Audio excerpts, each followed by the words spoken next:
شاهدا ونحن له مسلمون واشهد ان لا اله الا الله وحده لا شريك له إلها واحدا وربا شاهدا ونحن له مسلمون. Bismillahirrahmanirrahim. Assalamualaikum warahmatullahi wabarakatuh. Alhamdulillah. Alhamdulillahillazi hadana lihaza wama kunna linahtadiya laula an hadana Allah. Alhamdulillahi rabbil alamin hamdan yuwafi ni'amahu wa yukafi'u mazidah. Ashhadu an la ilaha illallah wahdahu la sharika lah. وأشهد أن سيدنا محمدا عبده ورسوله اللهم صل وسلم على سيدنا محمد مفتاح باب رحمة الله عدد ما في علم الله صلاة وسلاما دائمين بدوام ملك الله وعلى آله وصحبه عدد كل ذرة ألف مرة اللهم صل وسلم على نور الأنوار وسر الأسرار وترياق الأغيار ومفتاح باب اليسار سيدنا ومولانا محمد المختار وآله الأطهار وأصحابه الأخيار عدد نعم الله وإفضاله. سبحانك لا علم لنا إلا ما علمتنا إنك أنت العليم الحكيم. رب اشرح لي صدري ويسر لي أمري واحلل عقدة من لساني يفقه قولي أستغفر الله العظيم الذي لا إله إلا هو الحي القيوم وأتوب إليه أما بعد. Alhamdulillah, kita menyambung pembacaan kitab Safinatun Najah, di mana pengarang setelah mana membicarakan berkenaan dengan syarat-syarat membaca surah Al-Fatihah, maka pengarang masih lagi juga membicarakan berkenaan dengan Al-Fatihah dengan mengatakan di sini Bismillahirrahmanirrahim. Faslun tasydidatu al-Fatihati arba'a asyra. Fasal pada menyatakan bahawasanya syadda ataupun sabdu di dalam surah Al-Fatihah itu mempunyai 14. Baik, jadi apabila pengarang menyentuh berkenaan dengan syadda ataupun sabdu di dalam surah Al-Fatihah ini, kerana jika mana kita kurang satu sabdu ataupun syadda di dalam bacaan surah Al-Fatihah kita, bermakna kita kurang satu huruf. Dan telah kita dengar pada minggu yang lalu atau 2 minggu yang lalu bahawasanya di antara syarat sah membaca surah Al-Fatihah itu hendaklah dia tidak boleh kurang daripada huruf-huruf ketika baca surah Al-Fatihah. Dia tidak boleh meninggalkan walaupun satu huruf di dalam surah Al-Fatihah. Maka oleh sebab itu pengarang kitab Safinatun Najah ini menekankan terutamanya berkenaan dengan syadda di dalam surah Al-Fatihah ini. Sehingga beliau mengatakan di sini bahawasanya syadda di dalam surah Al-Fatihah mempunyai 14. Bismillahi fawqal lami. Yang pertama, huruf syadda yang berada di atas huruf lam pada kalimat Allah. Ar-Rahmani fawqar ra'i. Ar-Rahimi fawqar ra'i. Dan Ar-Rahman, Ar-Rahim di atas huruf ra pada kedua-duanya. Ini sudah 2 dan juga yang ketiga. Pertama, di atas huruf lam lafzul jalalah, yakni nama Allah. Yang kedua, di atas huruf ra pada perkataan Ar-Rahman. Dan yang ketiga, di atas huruf ra di atas perkataan Ar-Rahim. Perkataan Ar-Rahim. Kemudian, yang keempat, Alhamdulillahi fawqa lamil jalalah. Dan syadda di atas huruf lam pada perkataan Allah. Alhamdulillahi. Kemudian yang kelima, Rabbil alamin fawqal ba'i. Dan huruf syadda yang berada di atas huruf ba pada ayat Rabbil alamin. Kemudian Ar-Rahmani fawqar ra'i, Ar-Rahimi fawqar ra'i. Pada ayat yang berikutnya, ayat yang ketiga, Ar-Rahmanir Rahim. Kedua-duanya itu ada syadda pada huruf ra di atas perkataan Ar-Rahman dan huruf ra pada perkataan Ar-Rahim. Maliki yaumiddin fawqad dali. Dan huruf syadda di atas huruf dal pada ayat yang keempat, Maliki yaumiddin. Ad-din tu, dal tu ada syadda. Jadi dia tak boleh baca Maliki yaumiddin. Dia Maliki yaumiddin. Jadi kena sambung. Jadi kalau kita melihat, kalau kita renungkan betul-betul huruf dal ni atau huruf sabdu atau syadda, dia ada combination of 2 huruf. Satu huruf yang berbaris mati atau berbaris sukun, dan satu lagi berbaris dengan sesuai pada keadaan perkataan tersebut. Sambung kata sini, yang berikutnya iyyaka na'budu fawqal ya'i wa iyyaka nasta'in fawqal ya'i. Pada ayat yang kelima, syaddah pada di atas huruf ya. Iyyaka. Ni kita kena take note. Iyyaka. Kadang-kadang kita terlepas. Iyyaka. Dia sebenarnya iyyaka. Atas huruf ya tu dia ada syaddah.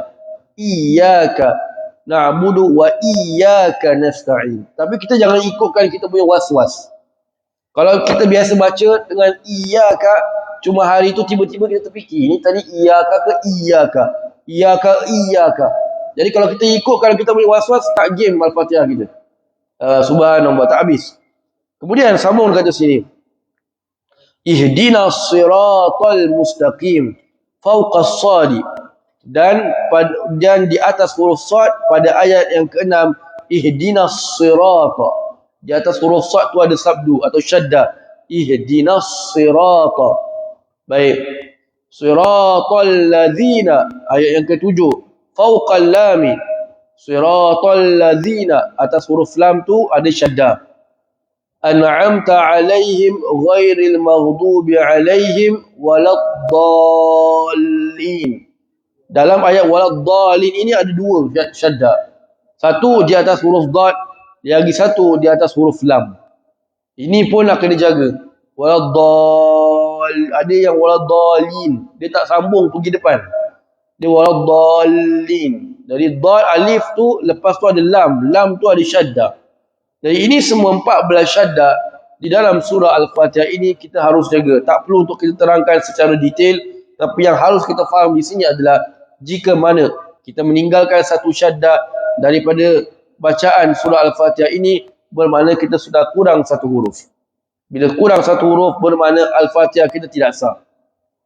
Baik, selesai kita membicarakan berkenaan dengan membaca surah Al-Fatihah di sini, maka pengarang menyambung pada bacaan yang pada bab yang berikutnya.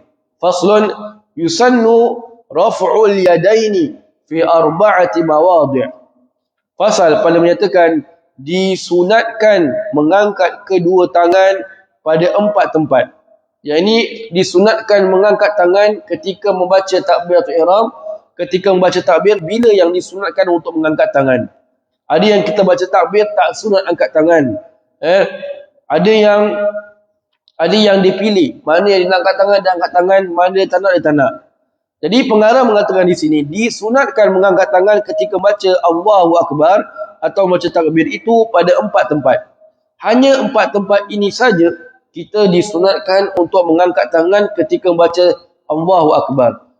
Inda takbiratul ihram. Yang pertama ketika membaca takbiratul ihram.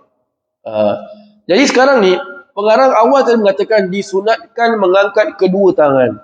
Bermakna jika dia cuma mengangkat satu tangan saja, maka hukumnya makruh, tak dapat pahala. Melainkan kalau dia ada sebab sakit, ada sebab keuzuran dan sebagainya, maka tak mengapa.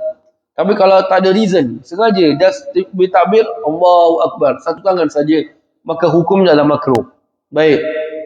Jadi yang pertama adalah ketika membaca takbiratul ihram. Ini kita sedia maklum. Baik. Kemudian, walaupun orang yang membaca takbiratul ihram ini ia sedang dalam keadaan berbaring, tetap disunatkan, sama ada dia baring terlentang atau baring miring, tetap ia disunatkan untuk mengangkat tangan ketika membaca takbiratul ihram. Baik. Wa inda ruku'i, dan ketika hendak rukuk. Ini kita juga sedia maklum. Wa indal i'tidali, dan ketika hendak i'tidal, yang ini bangkit daripada rukuk, Wa indal qiyami minat tasyahudil awal, dan ketika bangun daripada tahiyat awal. Bermakna kalau kita mengikut keempat-empat apa yang diberitahu oleh pengarang di sini, kalau kita daripada rakaat pertama nak pergi ke rakaat kedua, tak sunat untuk kita angkat tangan. Kalau kita daripada rakaat ketiga nak pergi rakaat keempat, tak sunat angkat tangan. Tetapi hukum hanya mengatakan ia tidak sunat angkat tangan sahaja. Kalau dia nak angkat tangan, tak jadi masalah. No big deal. Dia nak angkat tangan, dia punya masalah. Cuma dia tidak mendapatkan yang sunat sahaja. So ia tak menjadi satu isu nak menjadikan sebagai topik perbualan, tak payah. Ya subhanallah, dia nak buat itu terserah dia. Baik, cuma yang terakhir tadi pengarang mengatakan wa indal qiyami minat tasyahudil awal, dan ketika bangun daripada tahiyat awal, walaupun tahiyat awalnya itu adalah tahiyat awalnya si imam, bukan si makmum. Contoh, sekarang ni saya masuk sembahyang zuhur, saya masuk rakaat kedua. Jadi bila imam bangun daripada tahiyat awal, imam bangun rakaat ketiga, saya baru rakaat kedua. Kan? Saya baru rakaat kedua. Jadi kalau kita mengikut hukum, saya hanya sunat angkat tangan ketika takbir itu apabila bangun daripada tahiyat awal. Jadi in this case, since saya masbuk, imam pun memang bangun daripada tahiyat awal, saya pun sunat untuk angkat tangan ketika bangun daripada tahiyat awal si imam tu. Walaupun saya ketika itu baru masuk rakaat kedua, imam bangun rakaat ketiga, tetap kita disunatkan untuk mengangkat tangan kita. Jadi walaupun tahiyat awalnya itu adalah tahiyat awalnya si imam, kita tetap sebagai makmum yang masbuk tetap disunatkan untuk mengangkat kedua tangan ketika membaca takbir. Pertama ketika takbiratul ihram, kedua ketika rukuk, ketiga ketika i'tidal, dan yang keempat ketika bangun daripada tahiyat awal. Subhanallah. Wallahu a'lam bishawab. Jadi insya-Allah kita akan sambung lagi membicarakan sedikit berkenaan dengan angkat tangan ini, apa yang disunatkan ketika kita mengangkat tangan, dan kemudian akan sambung pada tajuk yang lain berkenaan dengan syarat-syarat ketika sujud insya-Allah. Itu surah Al-Asr dan tasbih kafaratul majlis.